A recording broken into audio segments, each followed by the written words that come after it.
sadyang mahirap na talagang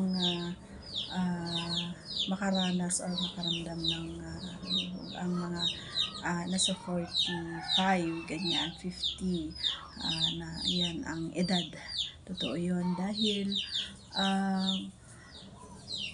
pag nakakarinig ako ng mga kwento ng mga ganun ng edad is parang sabi ko sana hindi mangyari sa akin yun, no? Yan ang ating topic for today's video, no? So meron akong i-share sa inyo mga parikoy na pwedeng makatulong sa inyo kung kayo ay nakakaranas na ng ganito sa mga partner nyo.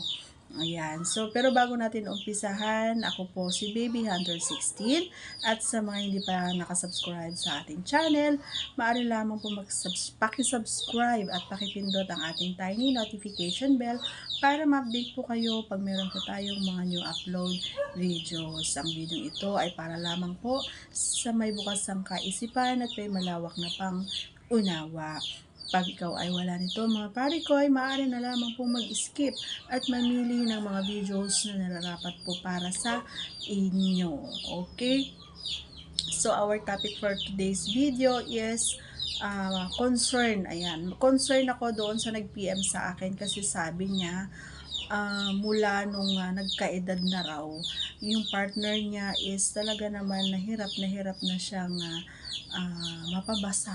Ayan. Si Pechay. Ayan. Hindi katulad niya na talaga naman na malakas pa rin at sabi niya still kicking. Ayan. Very strong, sabi niya.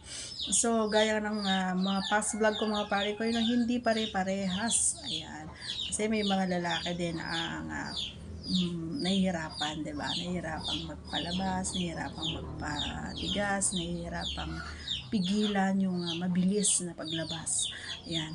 Kasi sa mga babae, mga pare ko, kayang-kaya nilang yung mga hindi nyo kaya namin. May ano naman dyan. Katulad ng ganito. Katulad ng yung sa pagpapalabas. Kaya namin kahit ilang beses magpalabas sa isang round. Kayang-kaya namin yun. At kaya namin ikontrolin na wag muna magpalabas. Kaya namin na hindi muna magpalabas. Kayang-kaya namin yon. Hindi katulad nyo na kapag L na L na kayo is talaga naman na ang tawag dito, lalabas. Wala kayong pakundangan, palalabas nyo talaga. Ayan. Diba?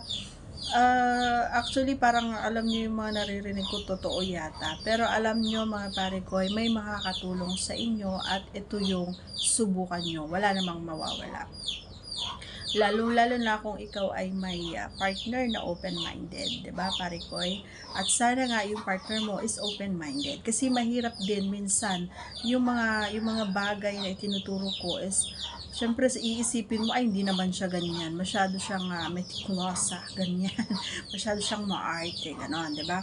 So ito yung pwedeng makatulong pare ko, no. Sasabihin ko na lang just in case na gusto mong i-try, just try it, 'di ba? Pwede kayong bago kayo mag-SEX pare ko is maaari kayong manood ng yung kadalasang pinapanood ng kalalakihan ng mga palabas na porn, di ba?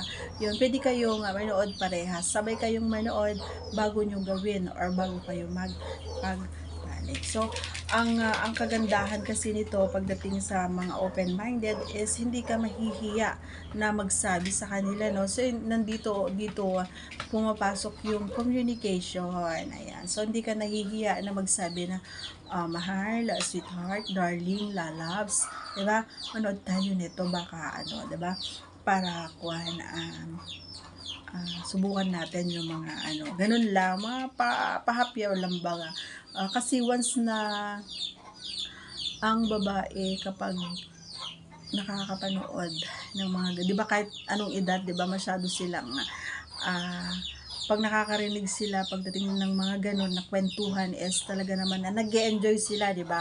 So, subukan mo, pare ko, na manood kayo ng ganun parehas bago nyo gawin. Doon mo makikita, ayan, sa kilos at galaw ni Maricoy kung gusto niya, or habang nanonood kayo, no? Habang nanonood kayo, Maricoy, is medyo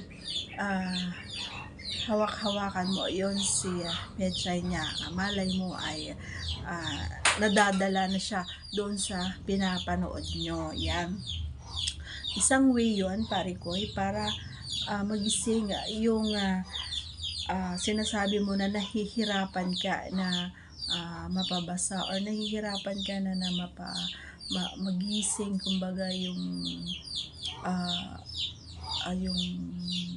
kalipuan ng partner mo. So pag mga nasa ganung edad na, nahihirapan ka na, yung dating siya is iba na mula nung nagkaedad. Ang kati ng ilong ko.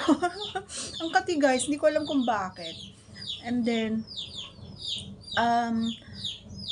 yung pagiging ganon kasi, mga Maricoy, is hindi lahat kasi pwedeng gawin yun, kasi baka mamaya ayaw ng partner mo, di ba? Sasabihin ka pa, ang ano mo naman, masyado ka naman, tanda-tanda mo na, nagaganyan ka pa, nanonood ka pa, di ba? Maraming ganun nangyayari. Pero kaya maswerte kayo kung yung partner nyo is open-minded katulad ko. Isa pang pwede nyong gawin, o isa pang paraan na pwede nyong gawin, mga Maricoy, ay yung mag one-on-one kayo, na inom kayo ng kahit isang bote lang kayo na na wine or alak, ganyan, tig-isa lang bote, kasi kapag nasobrahan, wala na, matutulog na yon, tutulugan ka niya. So kapag yung tamang tamang timpla, tamang lang ng alak sa katawan niya, is may posibilidad din na mag-iinit siya, lalong-lalo na yung habang nag-cheers kayong dalawa, is medyo yung usapan nyo, or yung i-start mong topic, Maricoy, is about yung mga kung paano kayo nag-umpisa, yung mga sweet moments nyo, kumbaga kung paano mo siya niligawan, kung paano mo nakuha yung iniingatan niya, paano nag-umpisa, ganyan, ano yung mga naramdaman niya, yung ipinasa mo si Junjun, at ano din yung naramdaman mo, yung mga ganon. Ikaw yung mag-uumpisa ng topic, yung mga nakakakilig, yung mga nakakakiliti, yung mga nakakaibog na alam mong about sa inyong dalawa. Yun, basta huwag mong sosobrahan yung pag-inom nyo parehas. Kailangan tig-isang bote lang kayo. Ayan, kasi minsan maganda rin yung tama, kumbaga, ng nakainom, mga Maricoy, no? Minsan sabi pa nga nila, di ba may kasabihan na kapag nakainom daw ang mga kababaihan is talagang L na L sila pagdating sa pakikipag sex. Pero yung sakto lang, dapat sakto lang, wag yung sobra, kasi hindi na nila mararamdaman yun eh. Hindi nila pag ang babae kasi sobrang nakainom, hindi niya mararamdaman yung saya or sarap. Ang nasa utak lang nun yung nagiging masaya ka, or makakapagpalabas, or makakaraos ka. Yun yung iniisip lang ng babae kapag siya ay sobrang nakainom. Pero kapag yung sakto lang, may experience niya yung sinasabi natin na sarap, ma-enjoy niya yung bawat minuto, kumbaga. Yun lang yung pwede kong i-share, mga pare ko, at sana meron kayong nakuha nakaunting the moves na naman ni Baby Hunter. Ayan, so till next time, mga pare ko, God bless everyone. See you on our next vlog.